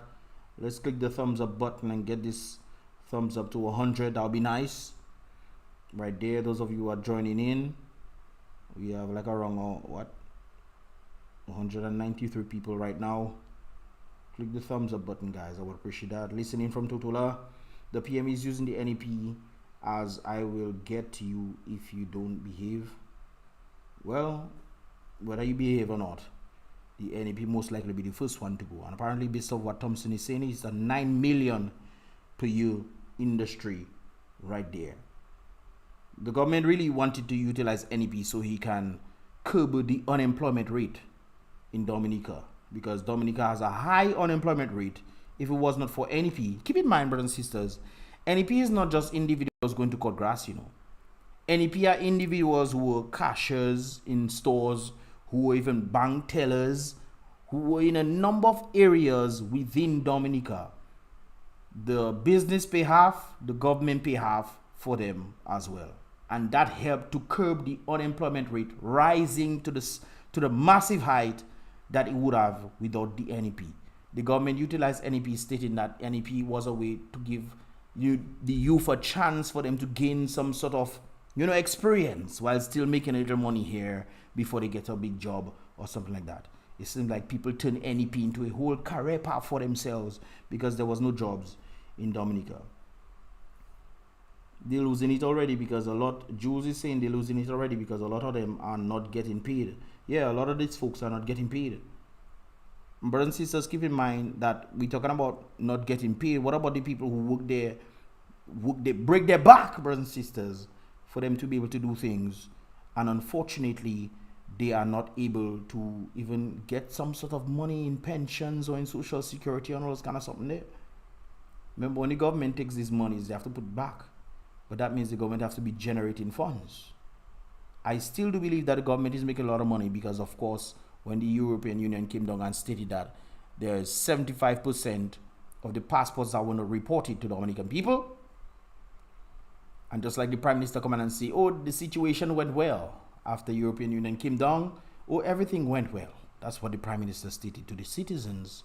Of course, people like me know better because we don't just listen to the Prime Minister, we listen to other people and we associate with other people as well who would most likely know this information. Most likely some of them have to do with the direct individuals that were there. So when they say everything well, nice and fine, they're just telling people that to save face. Obviously, your Prime Minister likes to lie a lot. It's just unfortunate that Dominica is coming to the state that it is in right now. Cheapest route of Dominica is Martinique or Guadeloupe, all the saints. Well, you can take fishing boat and go out there. NEP currently employ about 5,000 persons. Yeah, I think that can be an accurate number right there, guys. Anyways, guys, what are your thoughts, man, on everything? Guys, please click the thumbs up button so we can reach like 100. We are like 7 away from 100 likes. I enjoy doing these lives, guys. I enjoy doing these interactions because I also get to see what you guys have to say. I'm gonna morph this thing into a whole thing where I'll be doing the podcast offline, and then as time goes by I'll be doing it online so I can also do the same reactions and the same kind of interviews where you guys will get to ask individuals questions in that regard as well. So we can always do this. I would appreciate you guys clicking the thumbs up button. 94 is there.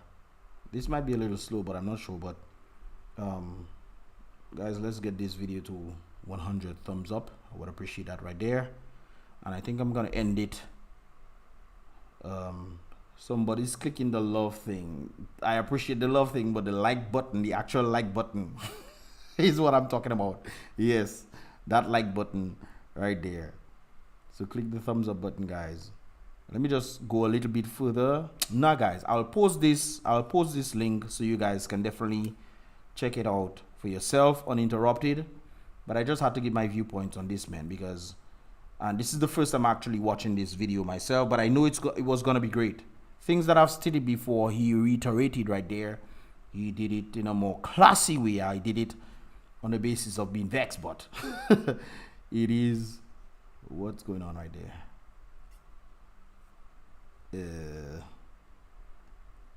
Am I filled? What's going on? Things like this thing just shifted on me.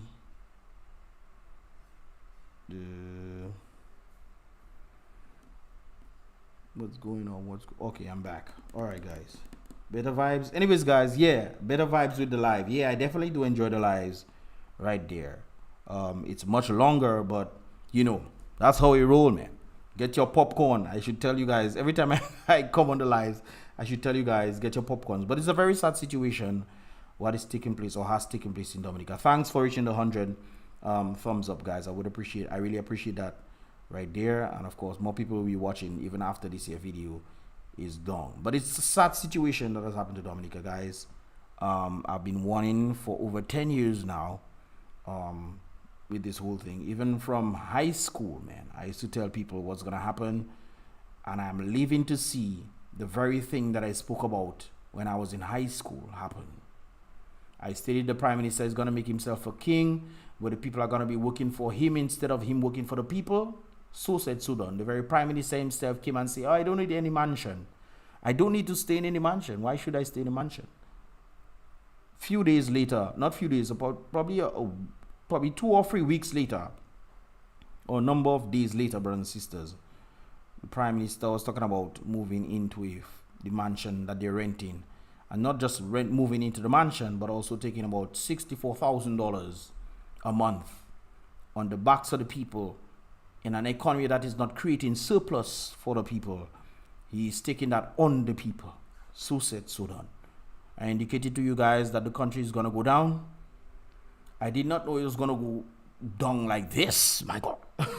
But, you know, if you can get out, guys, get out. If you can help rebuild, help rebuild. But I think the best way to help rebuild Dominica is after the people learn, then the people who have gone out, maybe they can send some stuff in to help Dominica rebuild itself. That is what I think the Haitians are doing when they send all these monies back to Haiti right there. Good night. Good evening, Mr. Legs. Rainier, big up yourself. One time, I appreciate every single one of you guys for being a part of this year live. This was the longest one. I wanted to stay only an hour and 30 minutes, but you can tell I was very much into this right there, guys. So boy, Mr. Legs, right there on this here, BrBpTV. I would appreciate if you have not done so, click the thumbs up button. And of course, for the newcomers out there, definitely subscribe and turn on that post notifications so you can get all the videos as they tend to come through right there, man. Guys, I appreciate you guys for being a part of this here vibes from the bottom of my heart, man. But I still think there's always hope, guys. There's always hope, you know. There's always hope. The great book says, if the people listen to my voice and they seek his face, you know, definitely things can change. Then will he heal their land. The government will start charging rent from the people living in all these projects. Yeah, that's these buildings that they build there. Yes, man. Because the government needs to make money, and if they cash, but not if they already cash out from the banks. They already, you know, they cash out from the banks. They go into credit unions now. They already set up the legislation and everything for them to go after the credit unions, you know. So if in case all you don't know that, well, look out. Thank you for always educating the masses. I try my best. Thanks, Mr. Leaks. You're Dominica's very own. Well, I'm the Caribbean's very own. The government will start here. Sleep well. Yes, you guys. Hopefully you guys sleep well. Drink some water before you sleep. And by the way, guys, I'm always warning people to be mindful of the water. Don't drink the water. It can be a bit very interesting. And I'm trying to, a number of us are trying to figure out why there are so much people dying from cancer, man. If you notice, there are persons who have been passing away at present. There's some sort of cancer that they are dying from. Now, it could be related to the injection, because we know that's a possibility. It could also be related to the water. Chlorine and fluoride in the water can be a very dangerous thing. So, and I know some of you guys heat up your water. Well, that's nice that you heat up your water, but if there's fluoride and chlorine in it, you know, it can be a very difficult thing right there, because it morphs into something else. So the chlorine turns into chlorine. That can be dangerous. The chlorine is the stuff that you use to clean your tiles when it's hard, you know. And fluoride turns into fluorine, chemical substances. These things can melt your teeth. This is one of the reasons I don't understand why they put in fluoride in toothpaste. But anyways, you know, the system doesn't tend to cater to the people. They want to make the people sick. But brothers and sisters, I think I'm going to end it right there. If you did enjoy this video, subscribe for more, man. There's definitely more lives that got to be coming. And of course, I love doing this stuff. And of course, I'll see you guys in the next live reaction interaction, brothers and sisters. Bring your friends and family next time. So boy, Miss Slicks on this here BrBpTV. Be real. Be positive, guys. And with the Most High's help.